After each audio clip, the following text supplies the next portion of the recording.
Assalamualaikum warahmatullahi wabarakatuh. Good morning. How are you today, all the students? We meet again in these materials about the kinds of recount text.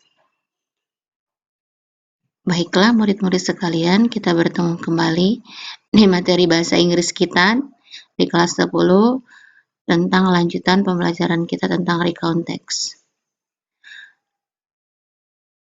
Okay, before we start our study, let's pray.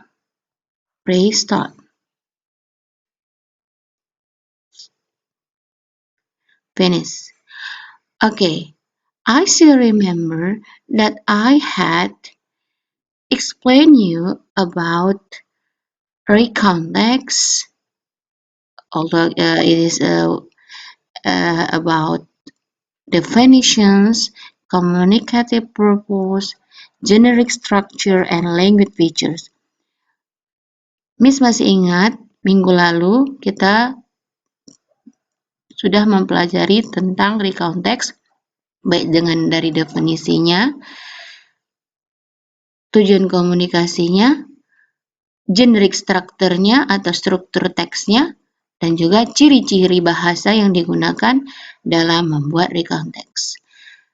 Now, we will continue our study to more you understand about recount text. Sekarang kita lanjutkan lagi pembahasan kita tentang recount text untuk membuat kamu lebih memahami recount text. What is it? Yes, it is about the kinds of recount text. Jenis-jenis recount text. Minggu yang lalu, Miss sudah menjelaskan kepada kamu sedikit a little, tidak mendalam sekali tentang jenis-jenis recount text. Do you still remember? Yes, it is about personal recount and factual recount. Nah, di sini Miss akan jelaskan contohnya bagaimana yang dikatakan dengan personal recounts dan contoh-contohnya dalam bentuk teks. Personal recount adalah salah satu recount text yang menceritakan tentang seseorang secara personal, ya. Jadi ada terlibat di situ seseorang, ya. Makanya contohnya kemarin itu Miss buat itu adalah someone experience and also biography. Kenapa? Yang terlibat adalah penulis itu sendiri atau orang lain. Ada keterlibatan seseorang di sana. Ya, jadi dia lebih fokus kepada orang tersebut. Kalau someone experience ya pengalaman seseorang. Tapi kalau biografi itu dia lebih kepada kehidupan seseorang secara detail, more detail. Nah, yang kedua adalah factual recounts. Factual recounts itu lebih kepada menceritakan tentang peristiwa yang terjadi di masa lampau secara nyata. Jadi nyata, pernah kejadian. Nah, kemarin itu Miss sebutkan kepada kamu contohnya adalah histori atau sejarah. Dan kalau kita perhatikan, sejarah itu adalah sifatnya nyata. Tidak ada di situ yang dibuat hayalan. Kalau hayalan itu bukan lagi katakan recount text. Nah, di sini, di slide ini, Miss mau tunjukkan kamu apa saja termasuk kepada contoh-contohnya dalam teks. Okay, please pay attention about our material.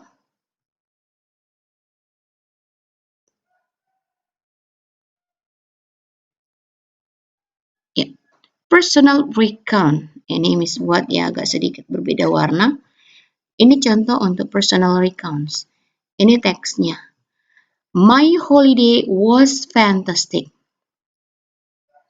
Liburan saya sangat luar biasa. Last summer, I had a fantastic holiday. I visited some great places.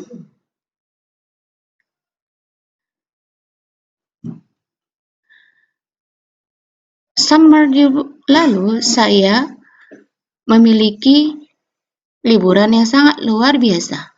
Saya mengunjungi beberapa tempat yang luar biasa. I went to the airport and was going to fly to Cleveland. Saya pergi ke bandara dan melakukan penerbangan ke Cleveland. I was spending 2 days there. Saya menghabiskan waktu di sana 2 hari. I wanted to see some Cleveland Cavaliers basketball matches. Saya ingin melihat beberapa pertandingan bola basket dari Cavaliers Cleveland. Then I went to Hollywood. Kemudian saya pergi ke Hollywood. Hollywood is a famous district in Los Angeles. Hollywood adalah distrik terkenal di Los Angeles, California. It has become world famous as the center of the film industry. Hollywood adalah Hollywood telah menjadi industri film. The major film companies Paramount, Warner Bros., RKO, and Columbia have studios in Hollywood. 4 perusahaan besar film besar, yaitu Paramount, Warner Bros., RKO, dan Columbia, memiliki studio di Hollywood. I didn't want to leave, but I had to. Saya tidak ingin pergi, saya harus pergi. After that, I went to New York City. I visited the Statue of Liberty. Setelah itu, saya pergi ke kota New York. Saya mengunjungi patung Liberty. I went from the bottom of statue to the top of the crown. Saya pergi dari bawah patung ke puncak mahkota. That was amazing. Itu sangat luar biasa. The place made me feel at home, but I had to go to my real home. Tempat-tempat itu membuatku merasa seperti di rumah sendiri, tetapi aku harus pergi ke rumahku yang sebenarnya. Next time, I would like to visit these places again. Lain kali, saya akan berkunjung ke tempat itu lagi. Oke, perhatikan ya. Please pay attention about this text. Miss buat seperti ada beda ya, setiap paragraf itu beda warna. Nah, apa maksud dari paragraf-paragraf beda warna ini? Seperti paragraf 1 itu warnanya, tulisannya warna merah ya. Last summer I had a fantastic holiday. I visited some great places. Artinya di paragraf 1 itu dengan paragraf yang lain memiliki perbedaan generic structure. Kemarin sudah Miss jelaskan sama kamu generic structure daripada recount text. Yang merah ini dikatakan adalah generic structure-nya orientation, perkenalan karakter, tokoh, tempat, dan waktu. Di sini perkenalan tokohnya adalah I, kemudian waktunya adalah last summer, dan juga tempatnya adalah great places ya. Kemudian di paragraf kedua, perhatikan di situ itu berwarna biru. Nah, paragraf 1 dan 2 itu berbeda. Dan Miss buat di situ kan warnanya juga berbeda ya. Nah, itu termasuk kepada jenis structure apa? Ya, event 1, kejadian pertama. Ya, kejadian dia ketika dia pergi berangkat Cleveland. Ya, dia jelaskan bagaimana dia di Cleveland. Kemudian paragraf ketiga yang tulisan warna kuning sudah masuk ke jenis structure bagian event 2. Yaitu dia menceritakan kejadian dia selama di Hollywood. Kemudian lanjut ke paragraf keempat dengan tulisan berwarna ungu. Masih kepada bagian daripada event 3. Ya, dia menceritakan kejadian selama dia di New York City. Dan yang terakhir, do you still remember jenis structure daripada recount text yang terakhir? Ya, ini namanya adalah reorientation, closing. Closingnya tentang apa? Dia menutup. Menutup bagaimana betapa dia merasa bahwasanya Dia senang ketika berada di sana dan tidak ingin pulang, merasa seperti rumah sendiri ya. Ya. Nah, ini dia termasuk kepada personal recount dalam bentuk someone experience. Nah, kita lanjutkan. Next. Nah, personal recount yang selanjutnya adalah tentang biografi. Biografi, kalau yang minggu yang lalu Miss jelaskan kepada kamu, biografi adalah tentang seseorang ya, baik tentang masa hidupnya, prestasi yang dia miliki, kemudian bagaimana pengalaman dia bukan satu pengalaman ya, pengalaman yang banyak yang dia miliki ya. Nah, seperti itu biografi. Nah, Miss buat di sini contohnya adalah judulnya tentang Picasso. Ya. Perhatikan apa ya perbedaan antara someone experience dengan biografi, bisa kamu perhatikan melalui teks ini. Oke, let's read. Picasso. Picasso was one of the most outstanding and important artists of the 1900s. He is best known for his paintings. Almost every style in modern art is represented in Picasso works. Picasso adalah salah satu seniman paling menonjol dan penting di tahun 1900-an. Ia terkenal karena lukisannya. Hampir setiap gaya dalam seni modern terwakili dalam karya Picasso. Paragraph 1. Then, paragraph 2. Picasso was born in 1881 in Malaga, Spain, as the son of an art teacher. He studied painting with his father and also in Madrid. From about 1895 to 1901, he painted realistic works in a traditional style. Then he entered what was called the Blue Period.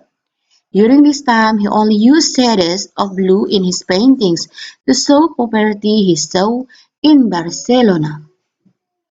Picasso lahir pada tahun 1881 di Malaga, Spanyol, sebagai anak seni guru. Ya, maksudnya anak guru seni. Ia belajar melukis bersama ayahnya dan juga di Madrid. Dari sekitar tahun 1895 hingga 1901 ia melukis karya realistik dengan gaya tradisional. Kemudian ia memasuki apa yang disebut dengan periode biru. Selama ini ia hanya menggunakan corak biru dalam lukisannya untuk menunjukkan kemiskinan yang dilihatnya di Barcelona. Paragraph 3. After 1907, he entered into the style of Cubism. Among his well-known Cubist paintings are The Three Musicians and the Man with a Guitar, which depict the destruction of a Spanish town. Setelah tahun 1907, ia masuk dalam gaya Kubisme.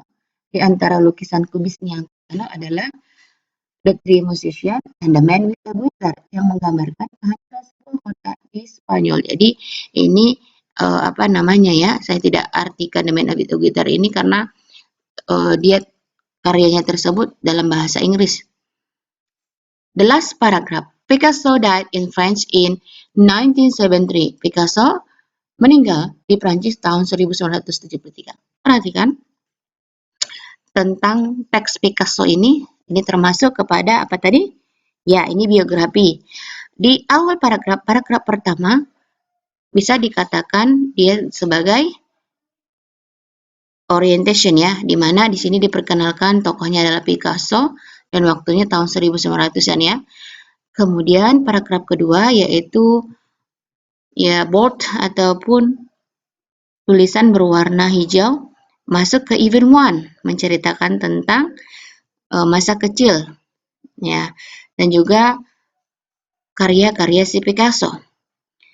Dan kemudian paragraf 3 bold warna merah atau tulisan warna merah masuk ke event 2, menceritakan tentang karyanya Picasso dalam style Cubism. Dan paragraf terakhir termasuk kepada apa? Ya, reorientation. Reorientation menceritakan akhir hidup daripada Picasso. Nah, this is about Picasso, one example of recount text in biography. Next, kita lanjut. How about history, sejarah?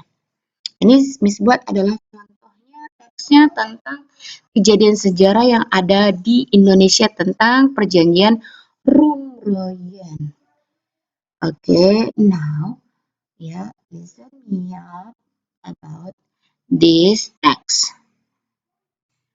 On December 19, 1948, the Dutch launched Operation Kraal, a second military invasion designed to crush the new Indonesian Republic once and for all. The invasion was initiated with an airborne assault on the Republican capital city.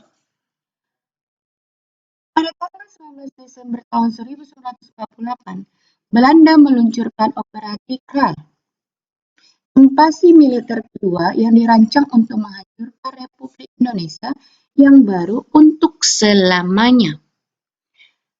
Yogyakarta Presiden Sukarno ordered the armed forces under General Sudirman, or as the Commander-in-Chief, to launch a guerrilla campaign in the countryside, while he and other key leaders such as Hatta and Sahrir allowed themselves to be taken prisoner by the Dutch.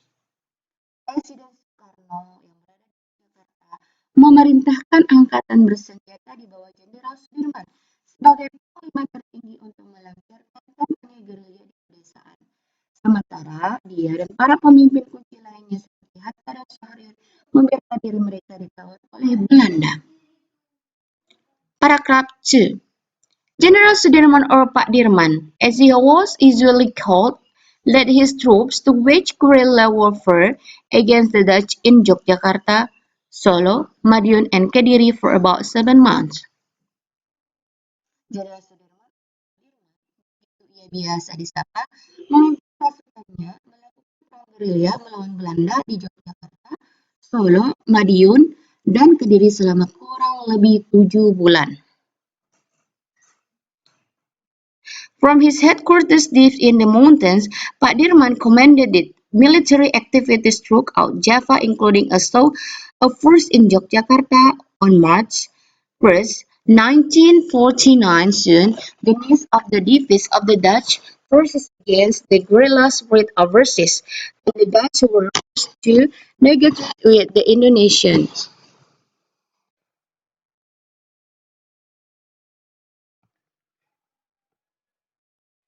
Dari markasnya jauh di pegunungan, Pak Dirman memerintahkan kegiatan militer di seluruh Jawa, termasuk unjuk kekuatan di Jakarta pada tanggal 1 Maret 1949. Soon the news of the defeats of the Dutch forces against the guerrillas spread overseas, and the Dutch were forced to negotiate with the Indonesians.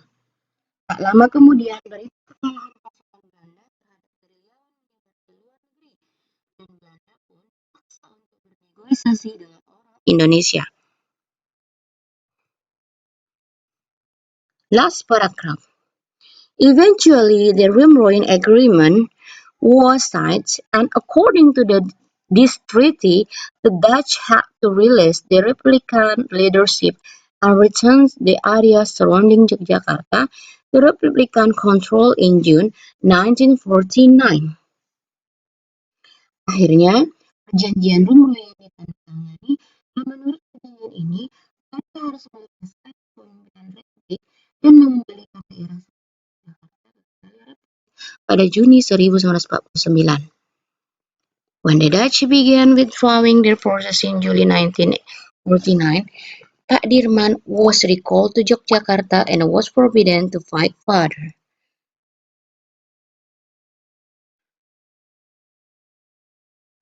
Ketika Belanda mulai menarik pasukannya pada Juli 1949, Pak Dirman ditarik kembali ke Yogyakarta dan dilarang berperang lebih lanjut. Okay, this is the text about history is very long ya, sangat panjang ya. I know that someone of you it is not like to understand about history, but history, sejarah ya, itu adalah salah satu kenangan kita di masa lampau yang harus kita abadikan sehingga kita bisa mengambil pelajarannya. Pelajari. Same in English like that, sama dengan bahasa Inggris juga. Nah, walau bagaimanapun sejarah itulah yang akan membuat kita menjadi lebih memahami kehidupan sebenarnya dan memperbaiki apa-apa yang tidak bisa kita lakukan di masa lampau. Jadi kita tak belajar bersejarah seperti ini ya, teks tentang Romeroyan Agreement. Nah, perhatikan teks ini. Nah, di paragraf 1 di warna bold yang merah itu dikatakan sebagai apa? Iya, paragraf 1 sebagai orientation. Kemudian bold yang warna putih di paragraf kedua bisa dikatakan sebagai even one. Dan paragraf ketiga itu adalah even two.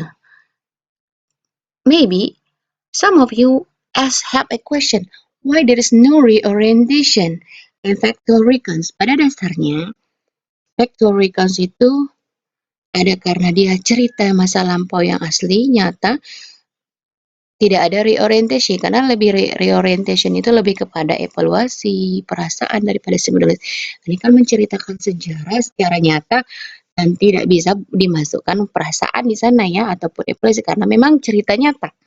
Ya, maka dikatakan sejarah itu bagian dari konteks yang sifatnya nyata dan tidak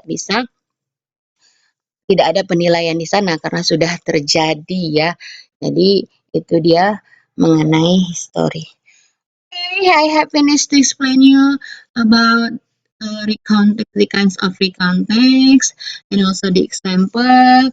Ya, baik itu dari personal recount-nya yang someone experience, biografi dan history. Sekarang next kita lanjut kepada apa ya? Kita lanjut kepada your task, tugas kamu. Your turn for doing the task. What is it? Open your bracket book, page 123 until 134 about text 1, the Battle of Surabaya, and page 134 until 135 about text 2, B.J. Habibie. Ya, silahkan kamu buka buku kamu halaman 123 sampai 124 mengenai teks 1, yaitu Battle of Surabaya, pertempuran Surabaya, dan juga halaman 134 sampai 135 ya, tentang teks itu mengenai B.J. Habibie ya, tentang Pak Habibie. Ya, ada di buku kamu, silahkan dibuka ya nanti ya. Read each text and translate by yourself and answer the question. Baca teksnya, pahami, dan terjemahkan. Ya, terjemahkan untuk dirimu sendiri saja, kemudian kamu jawab pertanyaannya. Silakan dijawab di buku latihan kamu. Then I have uploaded in classroom. Please check your class. Sudah miss upload ya di classroom. Silakan kamu cek apa tugasnya di classroom itu. Silakan kamu laksanakan dengan baik. Yeah, I think it's enough our task for our material for today. I hope you understand. More understand about recount text. Ya, saya berharap kamu lebih paham tentang recount text, lebih lagi ya, sehingga kamu bisa menjawab pertanyaan-pertanyaan tugas yang ada di classroom. Okay, see you next time. Bye-bye. Assalamualaikum warahmatullahi wabarakatuh.